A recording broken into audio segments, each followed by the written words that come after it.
They dragged Adoniram up the few steps and dropped him in the middle of a Burmese hut. He looked up and saw the long bamboo pole that went the length of the entire hut. He groaned. It's just another prison. Adoniram Judson had been in prison for almost a year. It started when Great Britain declared war on Burma. The Burmese king condemned all foreigners as spies. So Adoniram and the other missionaries had been pulled in, condemned, and taken to the death prison. There they were thrown down into a hole with the worst of the Burmese society. That's when he was introduced to the long bamboo pole. They put leg irons on each man, riveted them on, and then at night they attached him to the pole and pulled it up about 4 feet. They slept the night with their heads down on the ground and their feet up about 4 feet. It was dark during the daytime because there were no windows. But they were allowed 10 minutes to go outside to sunlight. Then they had to go back down into their dungeon with the smell of human waste and rotting flesh. The Burmese didn't waste food on condemned prisoners.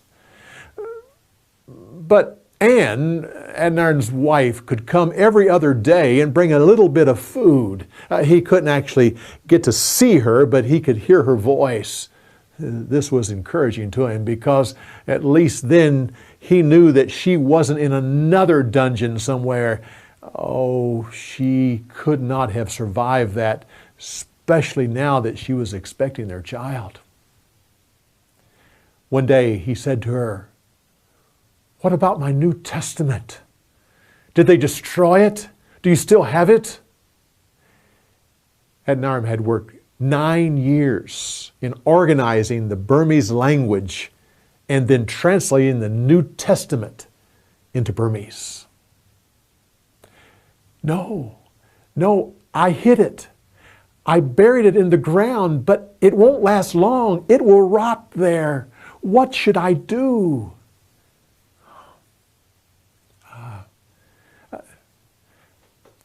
Find a pillow, an ugly, dirty pillow.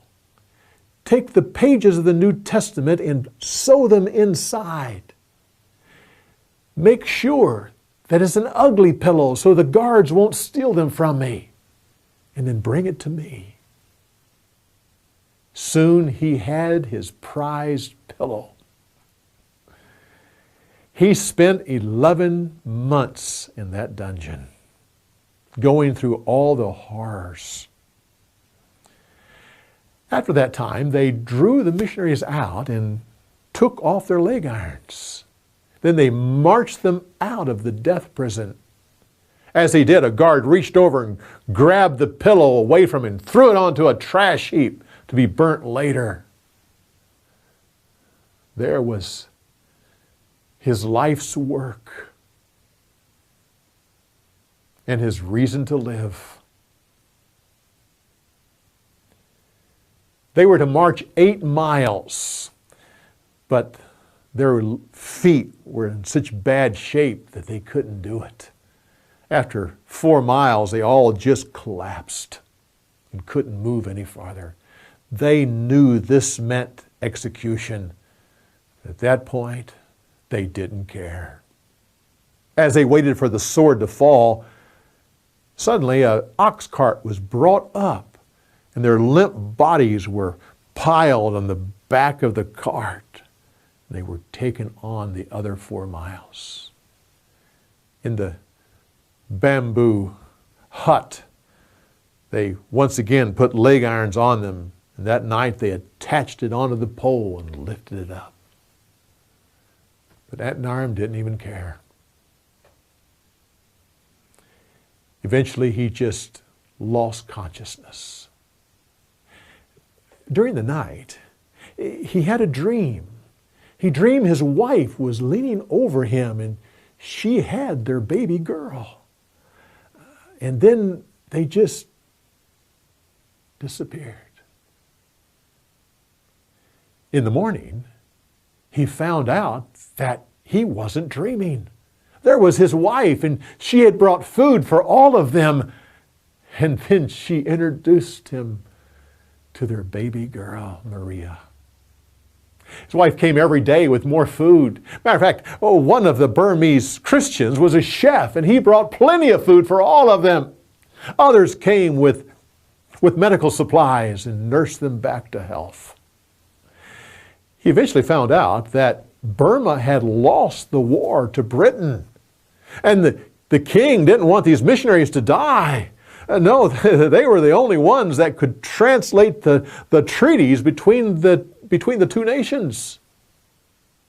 In time, Adoniram and his wife Anne and little Maria were allowed to go home. Their missionary house was in total shambles. But that could be rebuilt. His life's work was gone. In a few days, they received a visit from one of the Burmese Christians. She, like the others, thought that the men brought out of the death prison were going to be executed. So she rushed in to see if she could find some little thing that would remind her of the great man who brought them the gospel.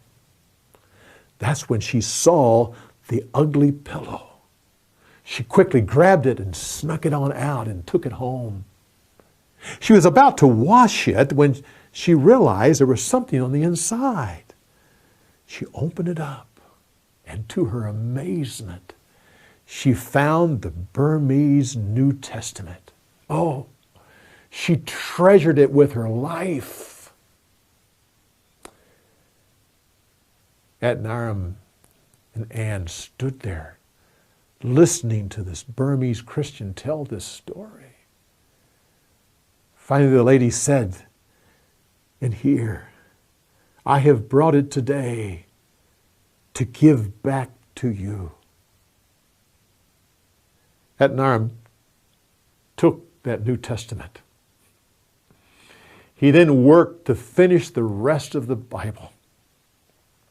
And to this day, the Christians in Burma honor the great man, the missionary who first brought them the gospel. And to this day, they still use Adoniram Judson's translation of the Bible.